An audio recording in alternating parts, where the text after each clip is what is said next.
I thought about it, so I decided to do a very deep dive into the engineering of it. And what I did is I focused my attention on what the industry said about itself. And I did that because I didn't want anything that I said to be controversial. At one point, I actually, on several occasions, I had debates with industry representatives, the president of the wind company that was proposing the turbines in our area, and you know, the information that I provided, it's like some of it came from their own manuals. And so as I was going through this, one of the things I was thinking is that, well, if this is a good thing, if this is something that's going to solve our problems, then maybe we should just suck it up and accept it, right? Maybe we should. So that was my going in position. And as I got deeper into it, I discovered pretty quickly that it is not, and I'll describe that. Go ahead. So yeah, 650-foot turbines. When I say this, people sometimes say no, they're really larger. Swept area of 4 acres.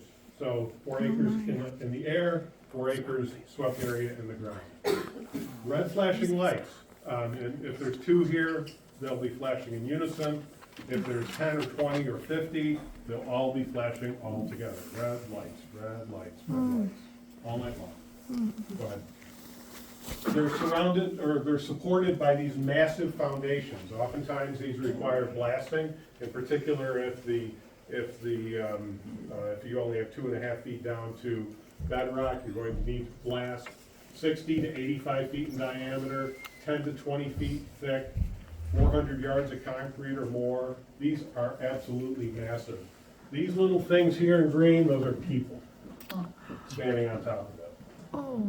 Go ahead. Go ahead. All right, so why does the industry want to do this? Well, they want to do it to make money because there are policies in place that seek to mitigate global warming. That's the point, right? Climate change, reduce carbon. Well, this is an interesting picture. This is from an operating wind facility, offshore facility off of Denmark. And there's nothing wrong with it, but it gives you some insight into what's happening in the atmosphere. As the wind is going through these turbines, it's stirring up the air, and you can see it because there happens to be fog there. Go ahead. So what effect does that have on the atmosphere? Again, the only point of this is to mitigate global warming, right? So certainly we don't want to do something that's going to contribute to that. Well, in 2010, some researchers at MIT decided that they would take a look at this, and what they did is they took the same models that were used to predict climate change, the same atmospheric elements, and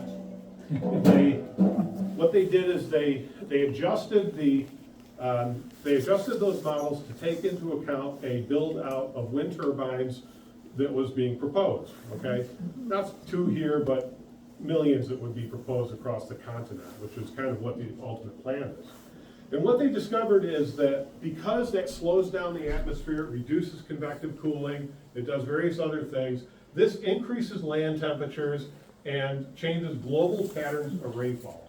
A place that was wet now becomes dry. If it was dry, it now becomes wet. Huge climate impact, all based on these same climate models, okay? So that was a prediction. Well, in 2012, the University of Albany published some research that what they were doing simultaneously is they were looking at actual operating wind facilities in northern Texas, and I think in Oklahoma as well. And what they discovered was over a 9-year period, there was actually a surface temperature increase of 0.72 degrees C per decade. That is enormous. We're seeking to mitigate or minimize a temperature rise of what is it exactly? 1.5 per century, right? And so this is 0.72 per decade. Operating wind farms. Go ahead. 2018, Harvard research showed the same sort of thing. Now you'll see this is the continental United States. We're up here. This is the Great Plains area, northern Texas, Oklahoma. That's where the wind resource is in this country. And what they found was that, in fact, with satellite imagery, there is in fact an increase in temperature, and it's fairly significant, up to a 1 degree C increase, average in this case of 0.24. There was a research in 2019, I think it was, maybe it's 21, but some Chinese researchers did a similar thing, and they found, I think it was 0.61 degrees C increase in these around these wind farms. So this is something that actually is happening. It's predicted, and we actually can observe it. We talked about bats. Why do I care about bats? Well, we should care about all of these things, right? It's all part of God's creation. But in this case, we also have a reason to care about it so far as finances are concerned. There are dual threats to bat species. One is a fungal disease called white nose syndrome, and another is wind turbines. The U.S. Geological Survey estimated from 3.7 billion up to $54 billion per year impact on agriculture due to the stress on the bat population.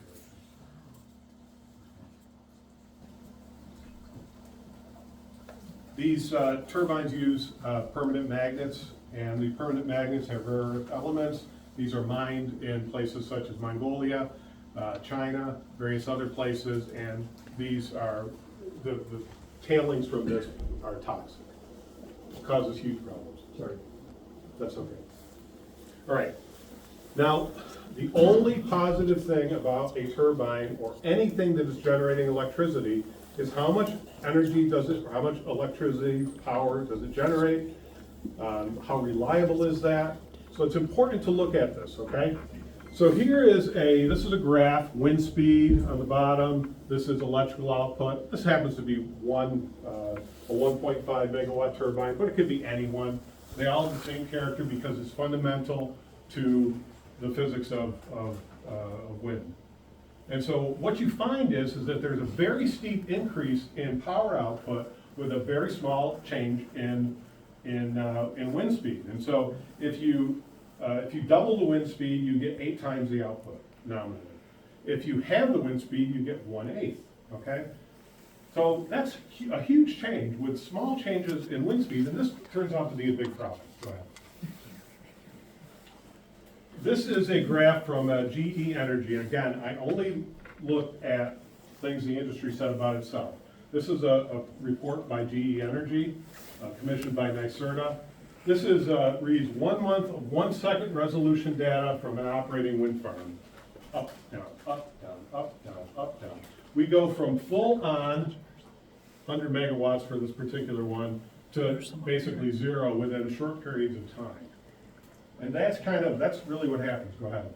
So what the industry says is that, oh, go backwards, please.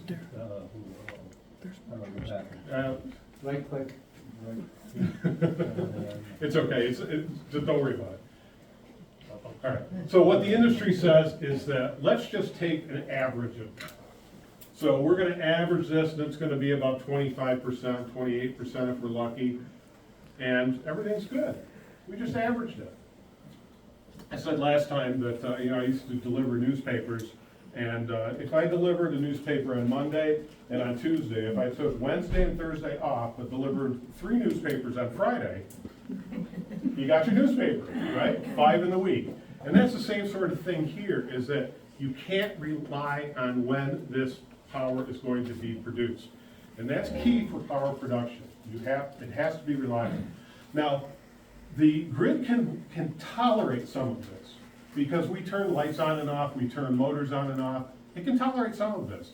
And the amount that's in the mix right now is probably within the range that can be tolerated. But as you add more and more, those reserves go lower and lower. And our other presenters are going to talk about this more. But that's very, very important because overall what that does is it makes the entire grid pollute more, and because it goes from maximum output to nothing at all, you can't get rid of other generators like a natural gas fired power plant. Or if you do have a natural gas-fired power plant, it operates in its most inefficient mode because it's got to be standing there waiting for the wind to stop so it could be there, Johnny on the spot, and produce the electricity that the turbine isn't, okay? Wind resource in the United States. The purple, reds, that's a good resource. New York State, very poor. Go ahead. Solar, since we're talking about this, same sort of thing. New York State, very similar to the Aleutian Islands of Alaska. Right? So we don't have a very good resource here for either solar, horrible one for solar, but we certainly don't have a good one for wind either. At best, it is fair. Certainly isn't good. Now, if we're going to use all of these resources, our tax dollars, the rare earth elements, everything that goes into concrete, re-rod, everything that goes into this, to solve what is a global problem, shouldn't we pick those places on the globe where this actually makes some sense? In the case of solar down here, in the case of wind, the middle of the country. Doesn't that make more sense than putting it in a place that is either poor or at best fair? Go ahead. So sometimes people say, well, wait a second. I see the wind, I see the turbines rotating. They must be very efficient.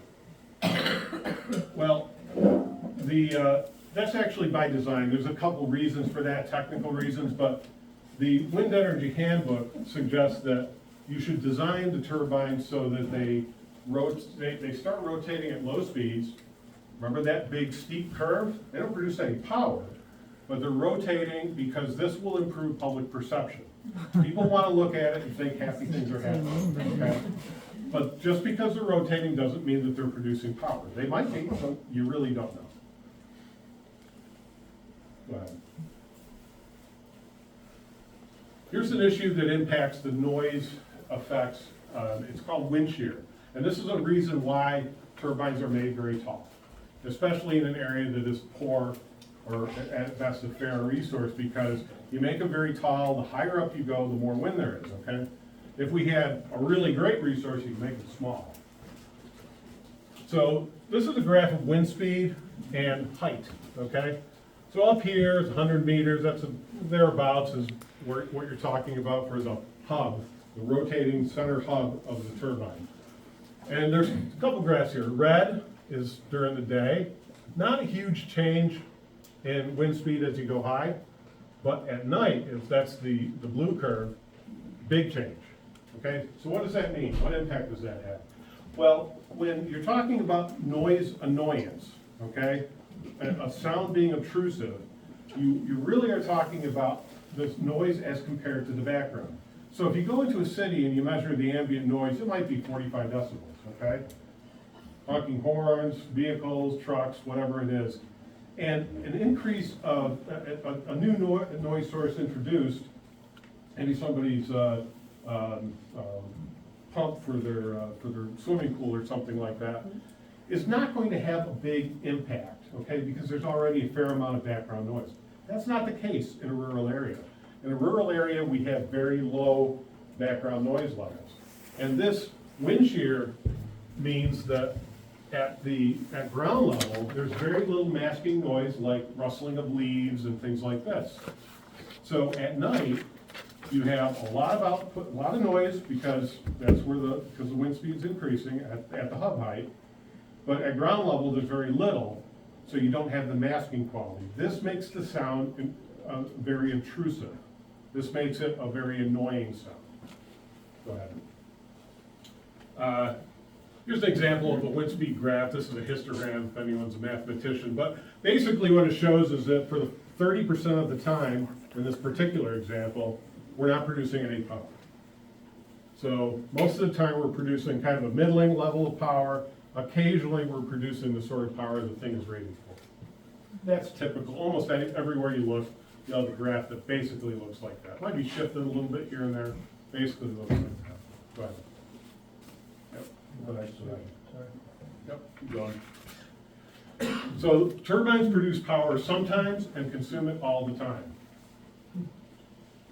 Why do they consume it all the time? Go ahead. This is from Texas. You may have remembered in 2021 there was a big storm down there.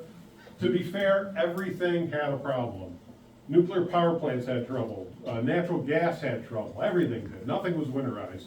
Wind turbines were particularly bad, but everything was bad, to be fair. Well, what the heck is this, okay? We have a helicopter blasting ice off a turbine blade. Because of the unreliable nature of the grid at that time, not just wind, but everything, power costs went up to $90 per kilowatt hour. $90, not 9 cents, $90, okay? So if it's $90, heck yeah, I'm getting a helicopter out there to try to get that dang thing working, right? So everything had a problem. So I'm not picking on turbines, but up around here, we don't have this problem because we heat the blades, all right? Now, we do get buildup of ice, but it's nowhere near what this is. This is enormous. So they heat the blades. When you heat the blades, you need to have heaters in there, and you're probably talking about 100 kilowatts of heating, maybe more. So again, it produces power sometimes and consumes it all the time. Go ahead. Go ahead. Keep going. All right. Skipped over one thing, but we'll get to it. We're good. Yeah, there was a Swiss study, 60% of the ice was thrown further than the rotor radius. Somebody said a mile, that's not correct, really. Well, it's not that far, but go ahead. So, impacts generally. Some of you may have seen this, it's on Route 20. Yeah. That sign, I think it pretty well sums it up. But impact, visual domination, noise, shadow flicker, birds, bats, ice throw. I just did a quick calculation on my cell phone. For the turbines you're looking at here, there's a standard method of calculating this, and it'd be about 1,400 feet, thereabouts. Right, it wouldn't be a mile, but it's still a long ways. Certainly beyond the footprint of the property. The neighbors are going to be suffering with ice throw. Turbine collapse, blade throw, reduced property values, we'll talk about that, go ahead. Now, setbacks were generally developed back in like 1980, 81, and they were designed for very small turbines. These were the turbines in Palm Springs, California, also in Altamont Pass. I was actually out there a couple weeks ago. They're everywhere in that area, everywhere, it's horrible. Well, so gradually the turbines got bigger and bigger and bigger, click. That's what we're talking about here. So the setbacks were developed for turbines this size, but now we have turbines this size. Okay. They haven't been adjusted, generally. Now, in my lot in Litchfield, I came up with kind of what I thought was a good number of 10 rotor diameters, which is pretty significant. It could be like, it could be over a kilometer, okay? Actually about a mile, really. 10 rotor diameters. There's a lot of good reasons for that. Go ahead. Ice throw, 1.5 times the hub height plus the rotor diameter. If you run that number, it's about 1,400 feet. Go ahead. Blade throw, the blades can be thrown. Vestas has been having a problem with blade throw the past few years. They lost $2 billion trying to fix that. Just quality issues. It's a hard thing to design. I don't blame them. It's just an enormous big thing. It's just, you try to do something like that, you're gonna have problems. California had a group called PIER, P-I-E-R, calculate this, and they use a physics-based model. Full blade throw range, 3 times the turbine height, fragmentation range, 6 times the turbine height. So if the turbine is like 110 meters or 117 meters, it's 3 times that, 6 times that, long distances. I went and I did these are some throws or fragmentation issues. I actually looked at some of these. I did the calculation for the number of turbine heights and so forth, and it worked out to be pretty well exactly what the model was. So Department of Energy in California, they estimated about 10 years ago, the risk was from 0.1 to 2% per turbine per year, which in Sequoia area, they're talking 62 turbines, so that would be like 1.5 turbines, you know, over like the lifetime would have collapse and throw. I think probably this is proven to be a little bit less risk than calculated, but nonetheless, the thing can come crashing down, and you have to be aware of that. Go ahead. They come crashing down. In Fenner, this turbine here came crashing down while operating normally. They never did release the reason. They were going to make a report and they never did. No, that's fine. You're good. Fire's good. Fire's not good. Unless you're cooking. There's no way to fight fires like this. They can catch fire. They do catch fire. Go ahead. So, Wind Energy Handbook recommended 10 rotor diameters. Department of Environment in the UK, 10 rotor diameters. Donald Litchfield, 10 rotor diameters. But that's not what the state wants to do. The state wants much, much shorter, like 1.5 times the turbine height. Go ahead. Visual domination. It's hard to even imagine this. They're so huge. Go ahead, keep going. One more. One more. These are pictures from Fenner. This is up in Fairfield. It's hard to see, but that's a pretty large silo right there. Turbine. Go ahead. Shadow flicker, I was going to run a video, but basically imagine the lights turning on, off, on, off, on, off, on, off. Now, this doesn't happen that much for any particular house, but because, you know, the way that the sun works, it could be every morning while you're having, you know, trying to eat your breakfast, or every evening when you're trying to enjoy the setting sun. And the numbers that they give, which might only be like 30 minutes per year, that's based on the number of days that they predict it to be sunny. Okay, so they say, well, a percentage of the time, a large percentage is going to be cloudy, therefore they don't take that into consideration. But you have to look at this as, what if you happen to be blessed with nice weather some summertime, and every evening you're out trying to enjoy your home, and you've got this flicker. It might only be for 5 minutes, but every evening I've got to put up with this. Why? Keep going. Sound, I didn't bring a 5-acre subwoofer with me. I apologize for that. It wouldn't fit through the door and there was no place to park. But they produce this kind of a pulsating whoosh, whoosh, whoosh, whoosh, whoosh sound. And the problem with this is that it could be happening continuously, 24 hours a day. You know, people will go to these things and they'll like, well, that's not too bad. I'm standing right underneath it. You know, it's like it's the sound of a refrigerator. You know, I don't sleep next to my refrigerator. Or they'll say it's the sound of normal conversation. I don't want somebody talking outside my bedroom window all day, right? So it's silly to make those sorts of comparisons.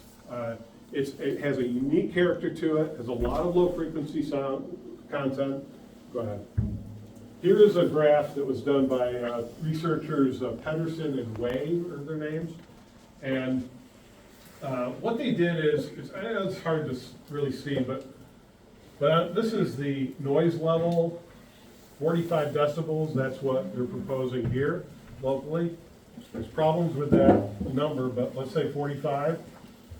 Well, they went and plotted that 85% of people subjected to that 45 decibel sound, severe threats of legal action or strong appeals to local officials to stop the noise. And really, close to it, 100% of the community predicted highly annoyed from wind turbine noise. So, sometimes people will say, oh, well, they're not going to cause hearing loss. They're not. Absolutely won't. But, well, for heaven's sakes, you know, it's like, I don't want to be subjected to something highly annoying, potentially 24 hours a day for essentially the rest of my life. And why? Is it solving the global warming problem? Is it producing energy reliably? Go ahead. It's been described as having, go ahead. Go ahead. So there have been many cases where people will complain and they're basically going mad. And I'm not exaggerating. They're basically going mad from the sound. And so they're like, please, please, please, come to my house and experience it for yourself. No, there's nothing, it's not gonna hurt your hearing, no, please, please, please. So eventually, the people do show up and actually do start measuring things. Here's a summary from one of these cases. Within 20 minutes of being inside their house while setting up our instruments, each of us started to lose our initial enthusiasm and actually started to feel less well. As time went on, we got progressively worse. We each experienced unpleasant symptoms of motion sickness, including ear pressure, headache, nausea, dizziness, vertigo, especially when moving about. We had a sense that the room was moving or slightly displaced from where it appeared to be. We experienced a loss of appetite, cloudy thinking, fatigue, anxiety, and an inexplicable desire to get outside. Similar to motion sickness we've experienced on a boat or plane. We felt slightly better when we did go outside. What they describe here is, I'm not saying everybody's going to experience this, but some of you will because of the particular location and design of your house, the particular way your body is configured. Some people will experience this sort of thing, and they'll be severely impacted by it. And other people will be like, it's no big thing, it's all in your head, you know? Go ahead. So when we're looking at health effects, we like to see a dose response, okay? We like to, or researchers like to do that. So they like to see that if the noise is higher, you're going to have more of an effect in whatever it is, okay? The problem with this is that it's difficult to measure the noise, and particularly difficult to measure the low frequency noise. So this is there's a link here, and if you're interested, I have a QR code you can scan. But it's a pretty good review, and there's skeptics who did this review, this kind of a meta-analysis, and what they concluded was that annoyance and sleep, disturbed sleep, there absolutely is a dose-response relationship to that. And I think that so far as health impacts, when we're talking about approving or not approving, to me, that's enough. I don't think we have to go into the uncommon sort of experiences that people have. Annoyance and sleep problems, to me, that's good enough. Recommended noise limit of 35 dB, and remember in Stark here, we're talking about 45. And I think the 45 is wrong because if you look at the plot that they do, where they'll say, oh, there's a nice circle where it's 45 decibels, okay? Well, that's not the way that the turbines make their noise. They direct it out, okay? So in fact, in operation, it tends to be 10 decibels higher than that downwind of the turbine, okay? They never account for that. So despite the fact they did an analysis, does not mean that that's reality. Go ahead. There was also, this was recent research, what they did, I said it was difficult to measure these things. Well, these researchers in Taiwan, they put a lot of effort into measuring low frequency noise. They had a house and a tent close to a turbine, a house and a tent far away from a turbine, and they took these people, wired them all up, and moved them in a bus from one place to the other, okay? Very interesting, and they controlled for almost everything in this. And what they finally concluded is that there's a metric called heart rate variability. And when I first heard this, I thought, well, heart rate variability is probably a bad thing. But I had to read it 3 times, and no, it actually is a good thing because it's showing that your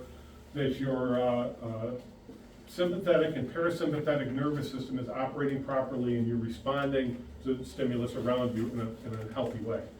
Well, what was happening with the people these same people brought close to the turbines is that this heart rate variability metric was going down, and that's a bad thing, okay?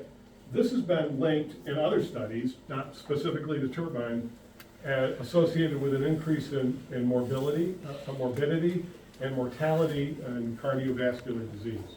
So I'm saying it's gonna kill you, okay? Please don't walk away with that idea.